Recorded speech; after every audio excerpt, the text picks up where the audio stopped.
जय जगन्नाथ। मु साराणी महांती जड़े अंगनवाड़ी कर्मी बालीनोले से खर इंग्राजी नववर्षर अनेक अनेक शुभेच्छा शुभकामना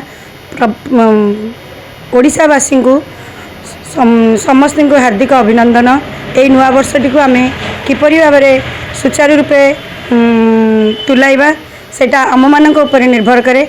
आमर किंतु नूतन यहाँ है नूतन इंग्राजी नुआ वर्ष आमर पवित्र नुआ वर्ष है हनुमान जयंती आ पणा संक्रांति दिन ही आमर आम नववर्ष पालन करूँ। जेहेतु यहाँ कैलेंडर अनुजाई नूतन वर्ष आरंभ से आम यटा को पालन करूँ। एथिरे आमे किभली भावे सुचारू रूपे आमे गाड़ी जिबा आसिबा आ यात्री मानकर सुविधा आ परिवहन किभली भावे नियंत्रण रक्षा करिबा आ रास्ता रे गहली करवा नहीं किंबा परिवेश को दूषित करवा नहीं बहु परिमाण रे बाण किंबा बाजा बजाइबा नहीं परिवेश दूषित न कले आमे नुआ वर्ष मध्य पालन करि परिबा। जी ठीक जेमती आमे हमर ओडिया नुआ वर्ष नववर्ष पालन करू सेही भली भावे आमे इंग्राजी नववर्ष मध्य पालन करिबा। एतिकी मु समस्त को अनुरोध करछि। आ जय जगन्नाथ।